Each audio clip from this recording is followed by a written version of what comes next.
Cheers, everyone. Cheers, everyone. Weekend. Wild Weekend. Tripp, isn't Wild Weekend one of your favorite songs by the Rockin' Rebels? Oh, yes. Rockin' Rebels. Well, there was a time when the weekend, I remember, was almost sacred. Now, I'm talking about beyond going to church. It was 2 days that we were away from the work week grind. As I recall it, Saturday was devoted to chores and errands, and Sunday, especially Sunday mornings, were different. Now, as a kid, for me, Sunday meant Sunday school, then Sunday worship, followed by Sunday dinner. It was a big deal. Sometimes a family Sunday drive. Yes, we would get in the car, and my dad would just drive us around somewhere. Sometimes my parents even took a nap. I remember that. As I became older, as an adult, for a period of time, it meant black coffee and the black print of a Sunday paper.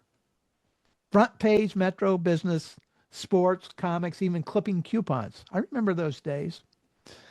But Sunday mornings were special because it also meant Casey Kasem's American Top 40.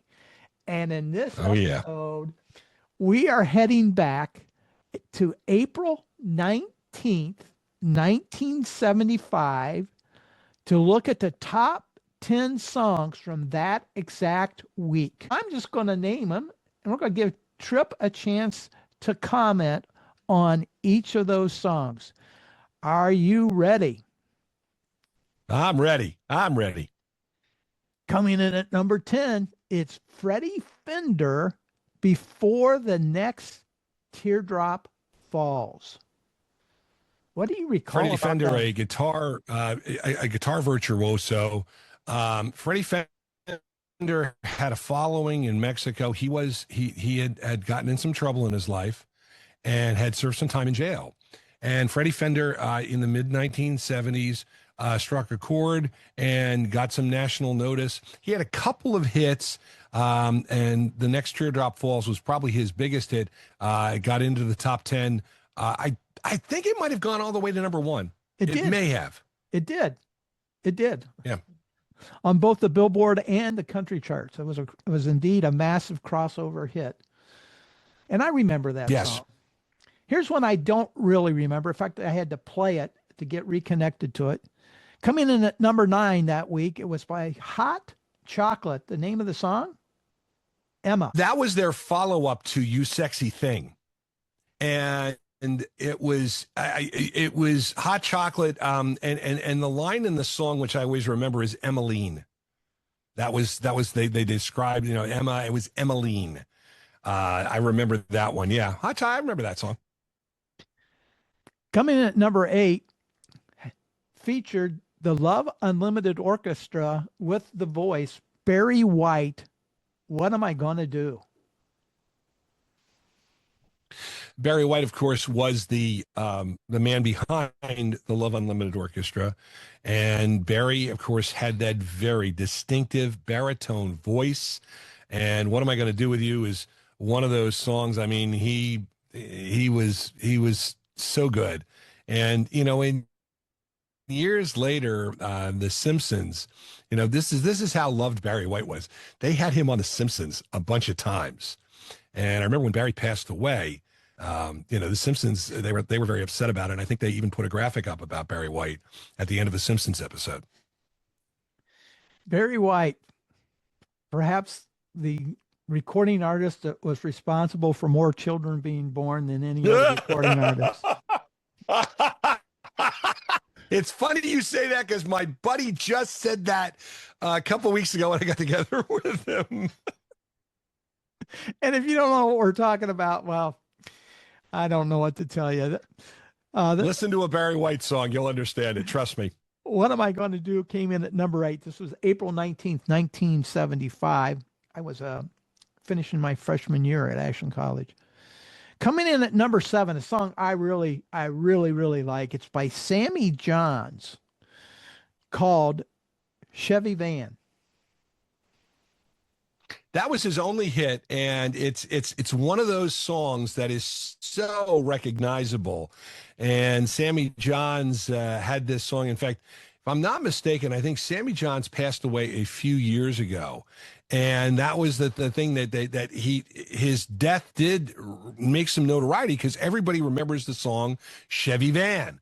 And that was synonymous with the 1970s. And that was Sammy's biggest hit. I don't think it went to number one, but it got in the top 5.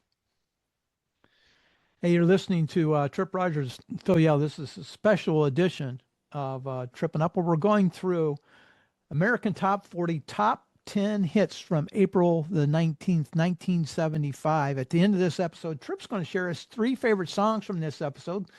What are yours? Let us know in the comments. And while you're there, please push that button, that like button, to subscribe to the channel if you haven't already.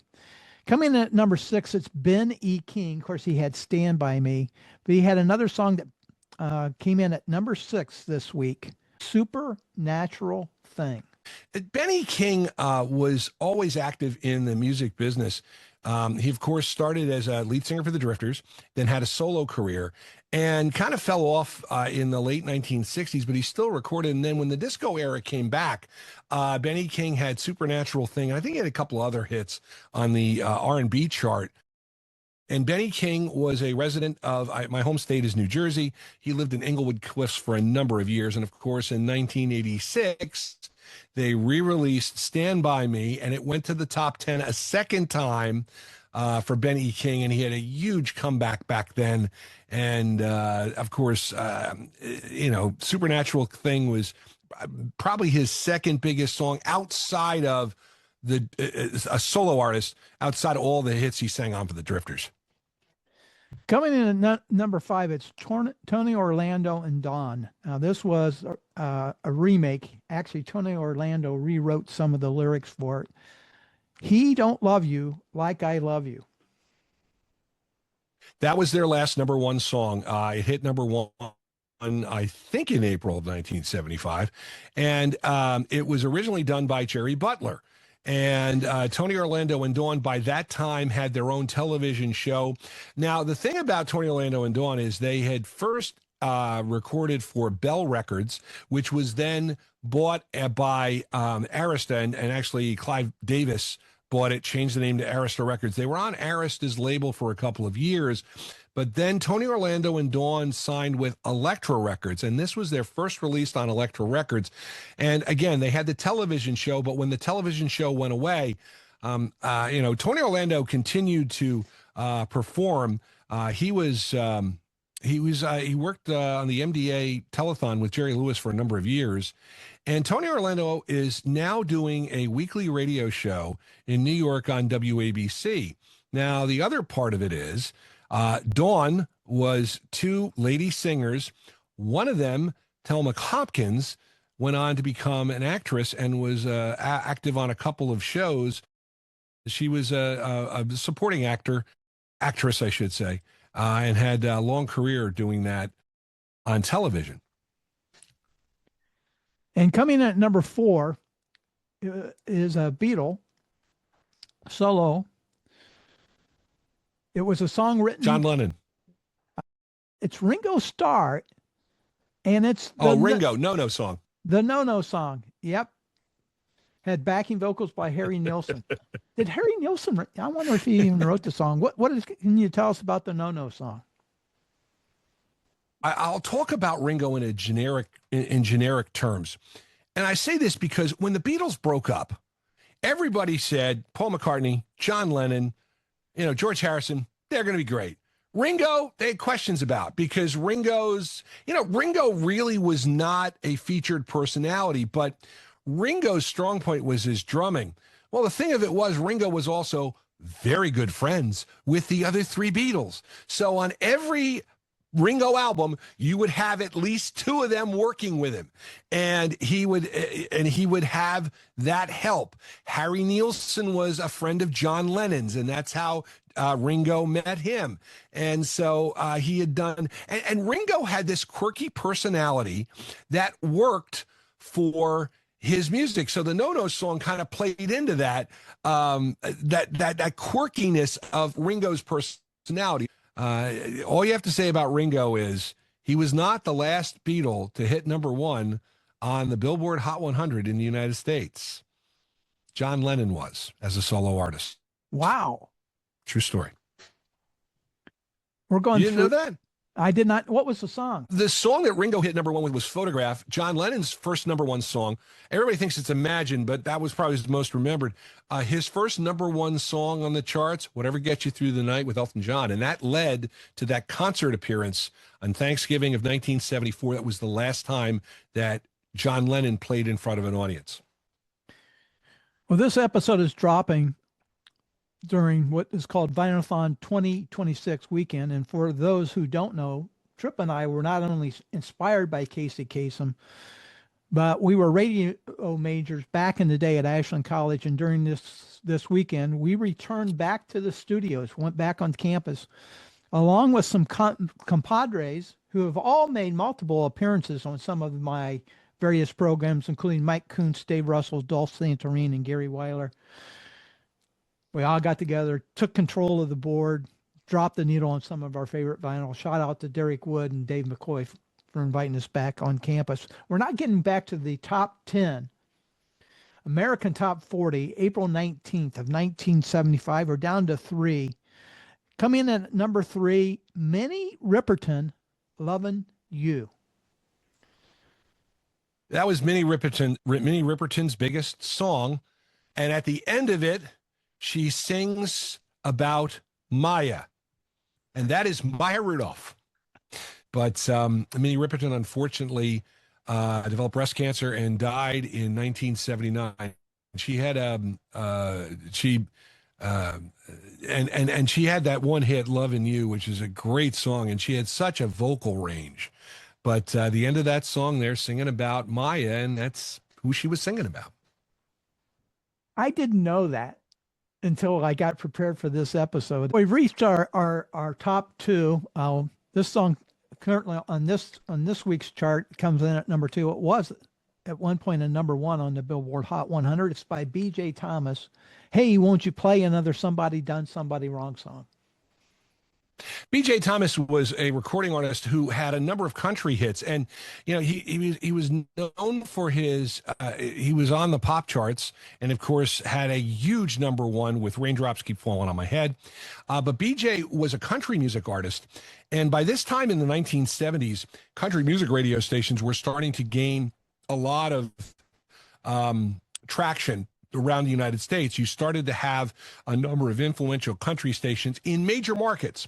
WHN in New York, WHK out at Cleveland, WMAQ in Chicago, KLAC in Los Angeles.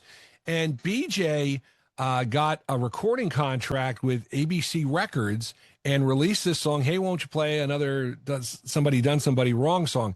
That was his last big hit on the charts, although he did chart with an adult contemporary version or a song with Dusty Springfield of the theme song to Growing Pains, "As Long as We Have Each Other," in the 1980s.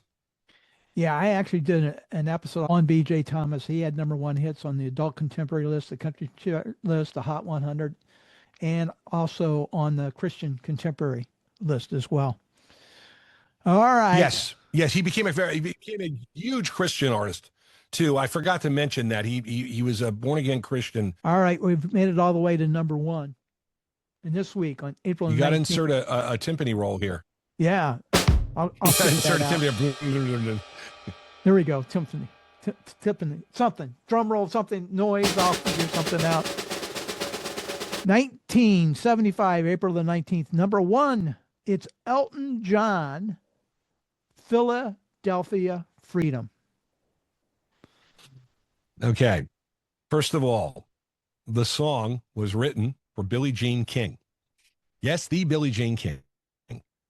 Elton John wrote it for her Philadelphia Freedom World Team Tennis team.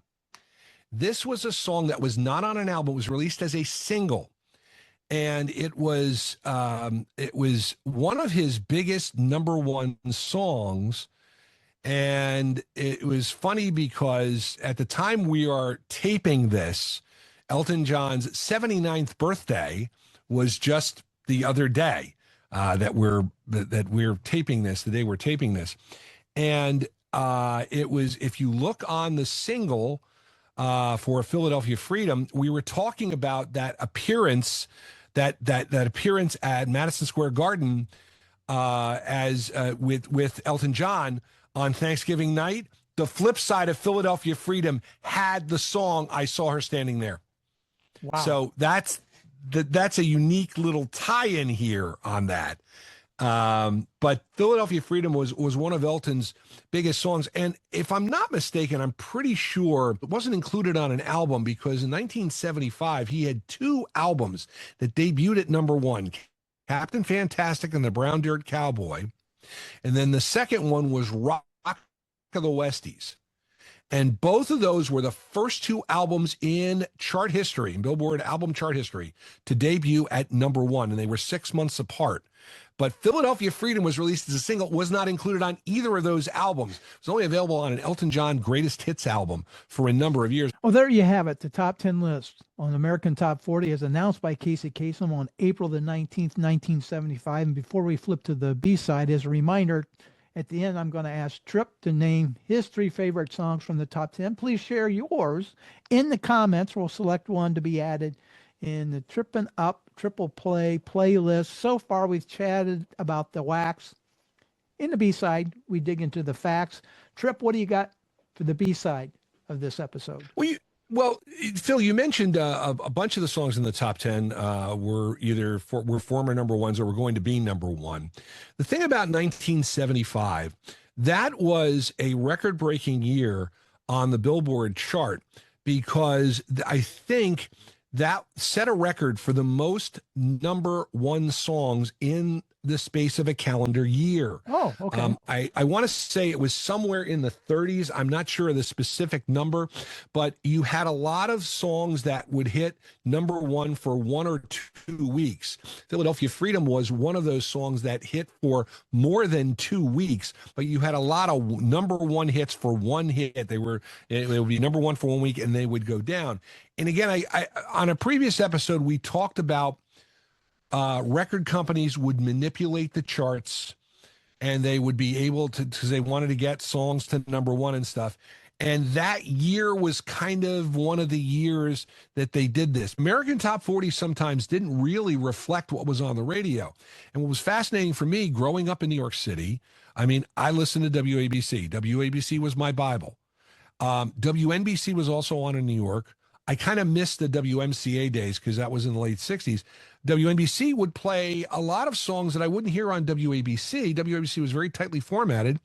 And American Top 40, I would listen to them, and I'd be hearing, these songs that I never heard on the radio in New York. In any given week, WABC in New York would have this song, and then WLS in Chicago would have another song. It was regional, and it was based on local taste, and you would have your own methodology, and that's what was so great. Yeah, you had mentioned Facebook groups. I'm a member of a couple. I follow WLS out of Chicago. They publish their weekly surveys, as well as Wixie 1260 here in Cleveland. I'm always curious what songs are on those lists as well. We've gone through the American Top 40. Bill, top 40 surveys worldwide is a group that basically does all kinds of surveys. They include Canada radio stations and the United States radio stations. Again, it's on Facebook, and it's fascinating just to see the differences. And we're going to finish up our comment relative to the B-side. I've only got one thing. Casey Kasem, I can vividly recall this, consistently touted that the song by B.J. Thomas was the number one song that had the longest title. He would always enter, this is the number one song with the longest title. I was curious what some of the other number one songs were with long titles. Tripp, you interested in taking a whack at guessing any of those? The one I can think of, and I don't know how, whether it was, I'm sure it was number one Billboard. They're coming to take me away, aha, by Napoleon the 16th. That's one. That's one I could think of. According to my research, two were Indian Reservation, the Lament of the Cherokee Reservation Indian. Of course, that was by Mark Lindsay, Yes. who had Yes. left Paul Revere and the Raiders and went on his solo career. Well, no. That was the Raiders. No, Phil, That that's was the the Raiders. Raiders? Okay. That was the Raiders. Okay. Yeah, it was not Paul Revere and the Raiders. It was listed as the Raiders. Oh, And okay. actually, it was a song that was done. It was a song that was done by Don Farndon. He's the guy who wrote it, and they found it, and Don Farndon released it in 1968, and it was kind of a local hit out on the West Coast. He was a performer out there, and yeah, it was the Raiders though. And Mark Lindsay still was with the Raiders, but they were the Raiders. Lindsay was recording as a solo artist at that time too. And then one by the Temptations, Just My Imagination, Running Away with Me. Also, Running away with me. Oh, a number one hit. see, Phil. Unfortunately, I overthink it. I'm overthinking that. How about number one songs with the shortest title? Both of them are three letters, and both have Michael Jackson somehow tied to it. Ben. Ben. Well, Ben. Yes, Michael Jackson did the theme song to Ben. And then the Jackson 5 had one. ABC. ABC. There you go. Those are my contributions to the B-side. Hey, what's your favorite song in this episode? Post it in the comments. One of yours will be added to the Trippin' Up triple playlist. Tripp, what are your three favorite songs from this top 10 list from 1975? Well, first of all, I always loved "He Don't Love You Like I Love You" by Tony Orlando Dawn, so I got to put that on there. "Lovin' You" by Minnie Riperton is a great song, and I will go with B.J. Thomas's longest song title and number one song title. "Hey, won't you play another Somebody Done Somebody Wrong" song? That's a great song. I love B.J. Thomas, but I'm going to go with "Chevy Van" by Sammy Johns. That is my favorite. Well, that's a good one too. Yes. Hey, if you like what Tripp's been talking about, you want to follow him, you can listen to him weekday afternoons on 105.3 in Savannah, Georgia. That's WRHQ.com. Also on WTRSradio.com. Find it on the TuneIn Radio app. Also, I'm going to have some links right down there. The Music Yearbook with Tripp Rogers is a program. You can find it on Facebook on various stations, including Vinyl 91.9 WBNJ, that's out of New Jersey, and 107.5 WRUU out of Georgia, as in Savannah, Georgia. Hey, thanks for joining us. Let's do this again. Keep the coffee brewing, conversation flowing, those music memories spinning, and you can start by watching one of these videos right now.